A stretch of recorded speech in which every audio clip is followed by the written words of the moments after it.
You think discipline is hard because you're still negotiating with yourself like a weak man. That's the truth you don't want to hear. Every morning you wake up and ask, do I feel like it today? That question alone exposes you.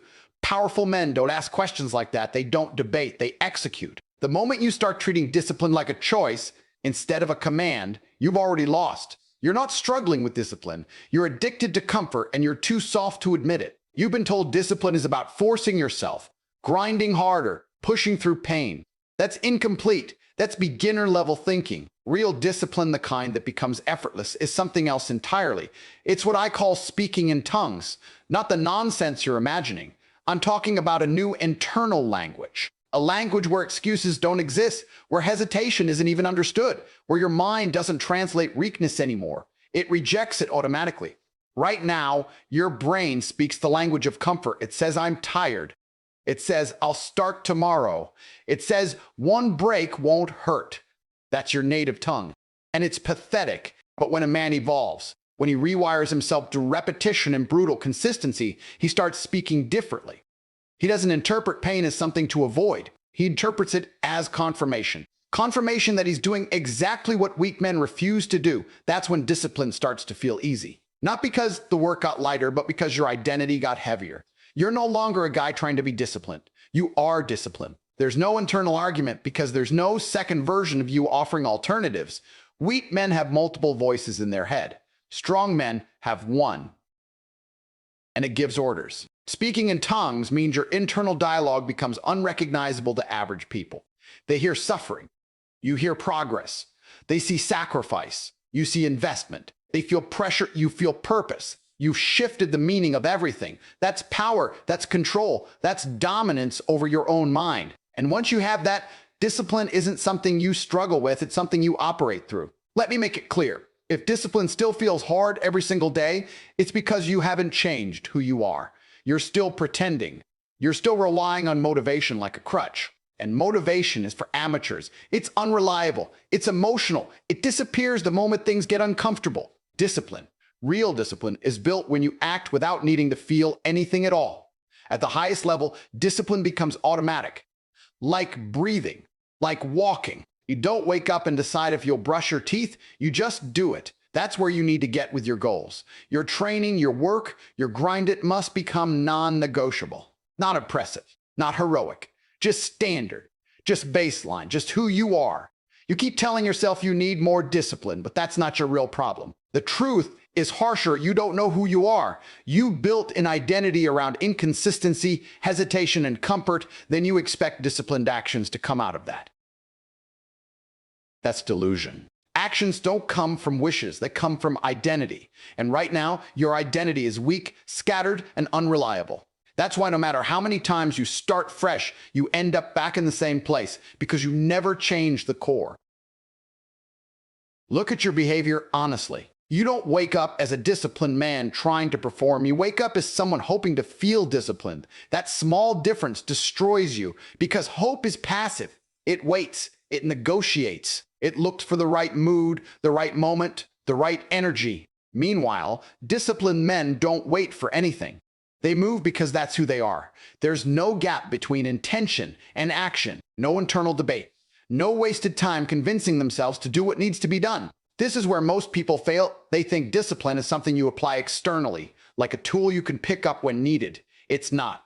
Discipline is a reflection of internal structure. If your identity is built on comfort, shortcuts, and emotional decision-making, then no system, no routine, no hack is going to save you. You'll break every plan you create because the person executing the plan isn't built for it. You say you want control, but your actions say otherwise. Every time you delay, every time you choose ease over effort, you reinforce the identity of a man who folds under pressure. And the more you repeat that pattern, the deeper it gets wired into you. You're not just making bad decisions. You're training yourself to be the kind of person who makes them. That's the part most people ignore, and it's exactly why they stay stuck.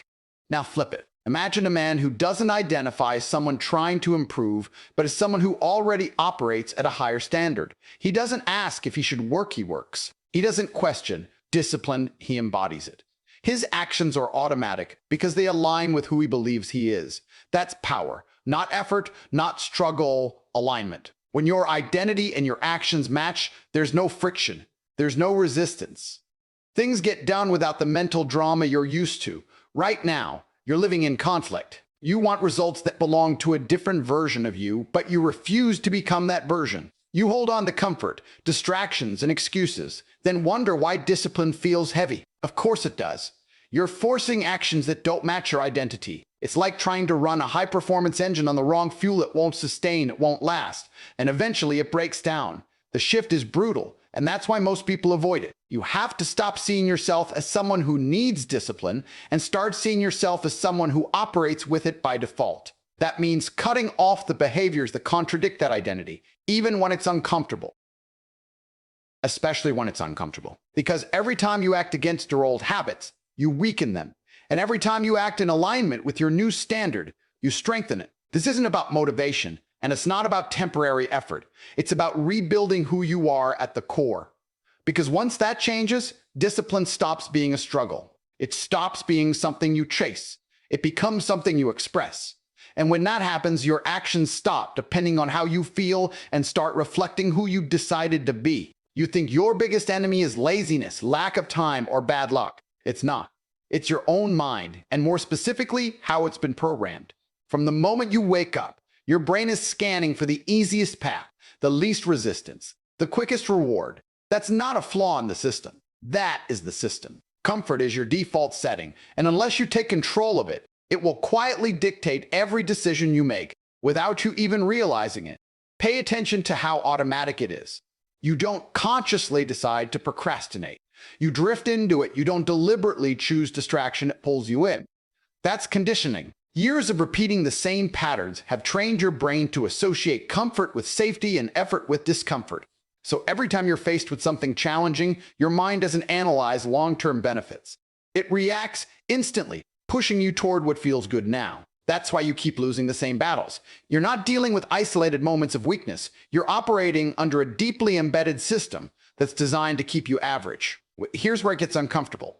Most of the thoughts you trust are not yours in any meaningful sense. They're predictable responses shaped by repetition. When you say, "I'm too tired," or "I'll do it later," you think you're making a rational decision. You're not. You're repeating a script your brain has learned to protect you from effort. And the more you listen to that script, the stronger it becomes. You reinforce it every single time you obey it. This is why willpower alone doesn't work long term. You can fight your programming for a few days, maybe even a few weeks. But if the underlying system remains unchanged, it will eventually pull you back. You'll burn out, slip, and then convince yourself it's just who you are. That's the trap. You start believing your limitations are part of your identity, when in reality they're just patterns you've never challenged hard enough. Now consider the opposite. What happens when a man consciously reprograms his mind? When he stops accepting every thought as valid and starts questioning it? The moment you realize your brain is biased toward comfort, you can begin to override it. Not by hoping it changes, but by forcing new patterns to action. You don't wait until you feel like working, you work anyway. You don't negotiate with excuses, you shut them down immediately.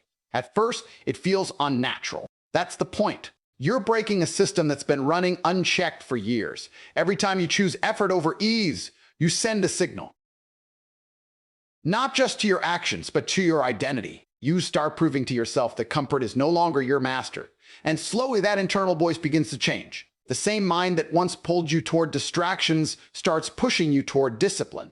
Not because it suddenly became kind, but because it adapted to what you consistently demand from it. Understand this clearly. Your brain is not your ally by default. It's neutral, and it follows patterns. If those patterns are weak, you'll be weak. If those patterns are strong, you'll be strong. There's no middle ground. The idea that you can keep your current habits and somehow produce elite results is a fantasy. High performance requires a different internal system, one that prioritizes long-term control over short-term comfort. Right now, you're still listening to a voice that was built on ease, and as long as you obey it, nothing changes. You stay stuck in cycles of starting and stopping, pushing and quitting. The shift only happens when you stop treating your thoughts as authority and start treating them as suggestions, most of which need to be ignored.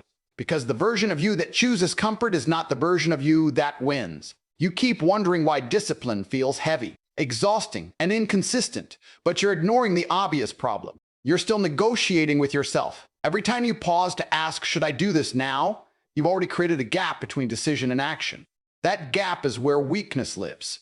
That's where excuses grow. That's where momentum dies before it even starts.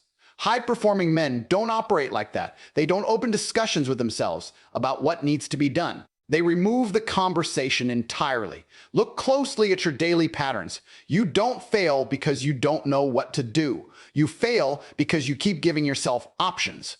Options feel like freedom, but in reality, they're your biggest liability. When you allow alternatives, I can do it later, I'll start tomorrow, I'll just rest today, you dilute your own authority. You turn simple actions into decisions and decisions into debates. And the longer you debate, the weaker your position becomes. Eventually, comfort wins, not because it's stronger, but because you gave it time to argue. This is the part most people misunderstand. Discipline is not about increasing effort. It's about eliminating choice. The moment something becomes non-negotiable, it no longer requires motivation, energy, or emotional readiness. It just happens. Think about it. You don't negotiate whether you'll breathe, whether you'll respond to urgency, whether you'll react when something demands immediate action. You move instantly because there's no alternative in your mind. That's the level your work, your habits, your standards need to reach. Right now, you treat your responsibilities like suggestions. That's why they feel optional.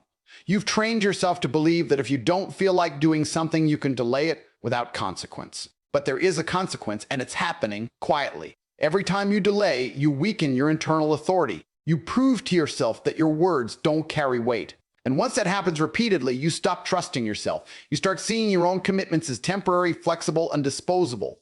Now imagine the opposite. A man who gives himself an instruction and follows it immediately. No hesitation, no second guessing, no emotional involvement. His actions are clean, direct, and controlled. That's not luck, and it's not personality, it's structure. He has built a system where his commands are final. When he decides something, it's done. Not later. Not when it's convenient. Now. At first, this feels extreme because you're used to negotiating. You're used to giving yourself space to back out. But that space is exactly what's destroying your consistency. When you remove it, something shifts. The pressure disappears because there's no longer a decision to make. You don't sit there wondering if you should act, you act. That simplicity is what makes discipline feel lighter over time. Not because the work changed, but because the mental resistance disappeared.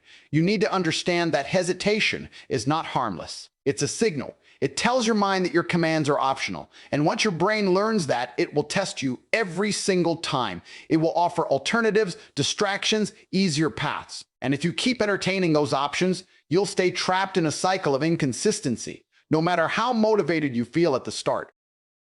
Control is built when your actions become immediate. When there is no delay between what you decide and what you do. That's how you rebuild authority over yourself. Not through intensity, not through bursts of effort, but through precision and consistency. You say it, and it happens. Every time. The moment you stop negotiating, everything changes. Decisions become actions. Intentions become results. And discipline stops feeling like a constant fight, because there's nothing left to fight against. You've been trained to avoid pain like it's a threat, like it's something that signals danger, failure, or something going wrong. That conditioning has made you fragile, because the moment things get uncomfortable, your instinct isn't to lean in, it's to retreat. And then you wonder why you're stuck, why progress feels slow, why discipline keeps slipping through your hands. It's not because you can't handle the work. It's because you've misinterpreted what the work is supposed to feel like. Pain is not the problem. Your interpretation of pain is the problem. You've labeled it as something negative, something to escape, when in reality it's one of the most reliable indicators that you're moving in the right direction. Growth doesn't feel smooth. Improvement doesn't feel comfortable. The process of becoming stronger mentally, physically, financially demands friction. And yet every time you encounter that friction, you hesitate, you question, you look for a way around it. Look at how quickly your mind reacts. The second something feels difficult, it starts generating alternatives. Take a break. Slow down. You've done enough. It sounds reasonable. It sounds logical, but it's not. It's your brain trying to pull you back into familiarity, because discomfort represents uncertainty, and your mind is wired to avoid uncertainty at all costs.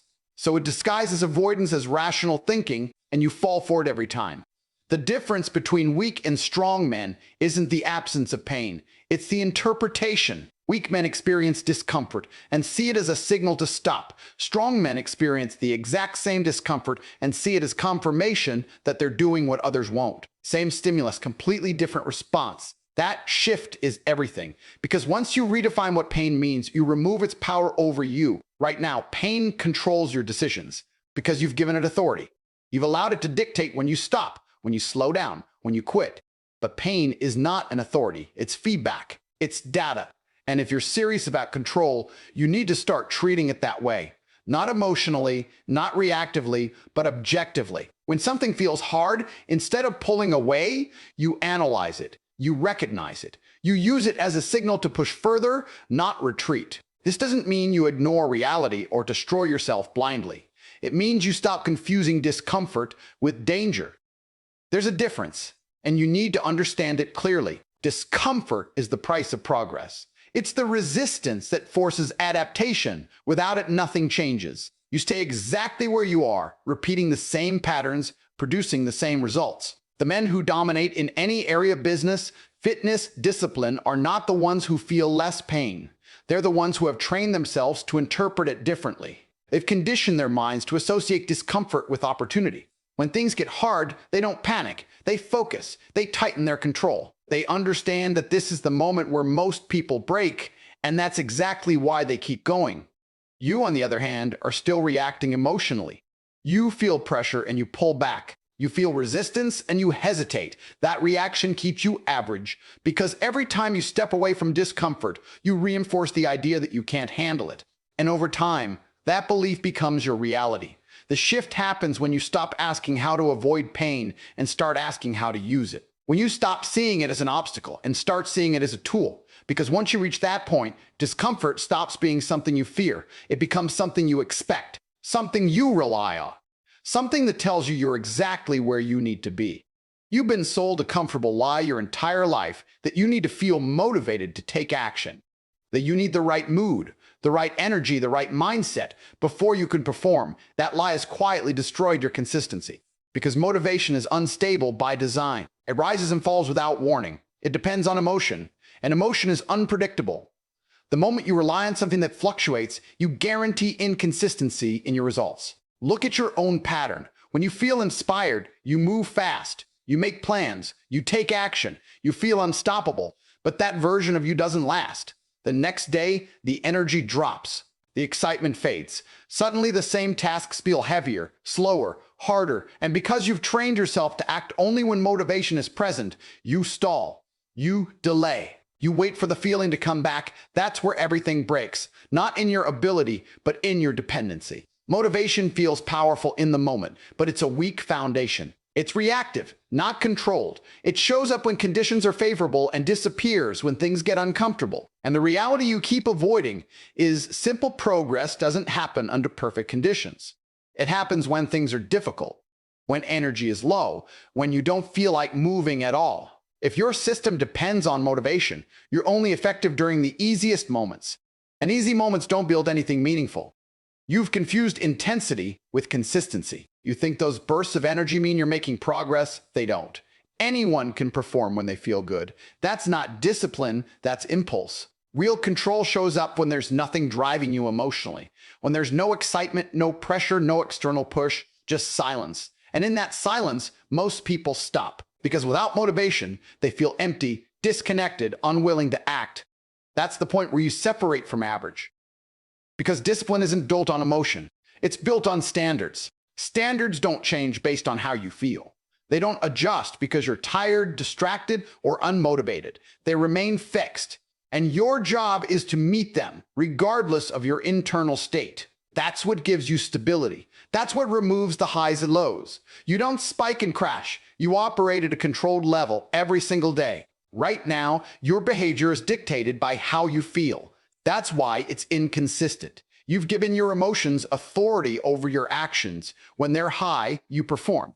When they're low, you retreat. That's not control, that's dependency. And as long as you stay in that cycle, you'll never build anything that requires sustained effort. The shift is uncomfortable because it requires you to act without emotional support, to move when there's no excitement, no desire, no internal push. That feels unnatural at first because you've never trained yourself to operate that way.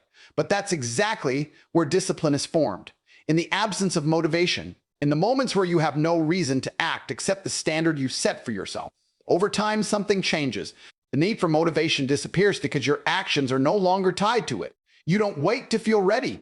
You're always ready. Not because you feel strong, but because your system doesn't rely on feeling at all. You've removed emotion from the decision-making process, and in doing so, you've removed the instability that comes with it. The truth most people won't accept is that motivation is not your ally. It's a temporary spark, nothing more. If you build your life around it, you build on something that will fail you repeatedly. And every time it fails, you'll question yourself instead of the flawed system you're following. That's how people stay stuck for years, chasing a feeling that was never meant to carry them in the first place.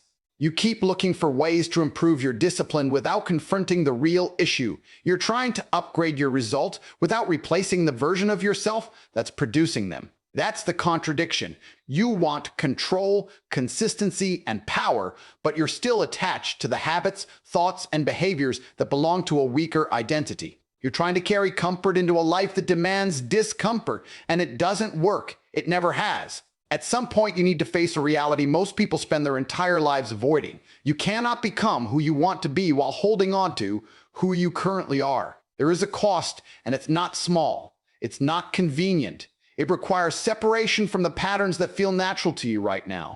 And those patterns are deeply rooted. They show up in how you spend your time, how you respond to pressure, how you handle boredom, how you deal with responsibility. They define you more than your ambitions ever will. You built routines around ease. You've trained yourself to seek distraction the moment things slow down. You've conditioned your mind to look for relief instead of resistance. And now you expect discipline to exist on top of that. That's not transformation, that's wishful thinking. Real change demands removal before it allows replacement. You don't stack strength on top of weakness. You eliminate weakness and then build from what remains. This is where most people break. Not because they're incapable, but because they're unwilling to let go. They hold on to comfort like it's part of their identity. They defend their habits. They justify their distractions. They create reasons why they can't fully commit. And all of that does one thing. It protects the version of them that's keeping them average. It feels safe, familiar, and manageable. But it comes at the cost of growth. The process of becoming disciplined at a high level is not about adding more effort. It's about removing everything that contradicts the standard you claim to live by. That means cutting off behaviors that waste your time, even if they feel harmless. That means eliminating environments that encourage weakness, even if they're comfortable. That means distancing yourself from patterns that no longer serve you, even if they've been part of your life for years. And this is where it gets uncomfortable in a way most people aren't prepared for. Because you're not just changing actions, you're changing identity. You're stepping away from a version of yourself that you spent years reinforcing. That version has habits, preferences, routines, and excuses, and it will resist. It will try to pull you back. It will make you question whether the change is worth it. That resistance is not a sign to stop. It's proof that you're actually breaking something that used to control you. The men who reach a level where discipline becomes automatic are not special. They simply made a decision most people avoid. They stopped negotiating with their old selves. They stopped making room for weakness. They treated the transition seriously, not as a phase, not as an experiment, but as a permanent shift in who they are. And once that decision was made, everything else followed. Their actions aligned, their focus sharpened, their consistency became stable because it was no longer optional. Right now, you're still trying to keep both versions alive, the one that wants comfort and the one that wants control. That internal conflict is what's exhausting you, because every day you're choosing between two identities. And as long as that choice exists, discipline will feel heavy. It will feel forced. It will feel unstable. The shift happens when that choice disappears, when there is no alternative version left to fall back on, when the only identity that remains is the one that operates at a higher standard. At that point, discipline doesn't require effort in the way you understand it now. It becomes the natural output of who you've decided to be. And here's the part that should hit you hard. Most of you will never reach that level. Not because it's impossible, but because it requires you to kill your current identity completely. It requires you to let go of the version of you that wants comfort, validation, and easy wins. And most people would rather stay weak than go through that transformation. So if you're still struggling, stop asking how to make discipline easier. That's the wrong question. The real question is, when are you going to become the kind of man who doesn't need it to be easy? Because once you cross that line, once your mind starts speaking a new language, discipline doesn't just get easier, it becomes inevitable.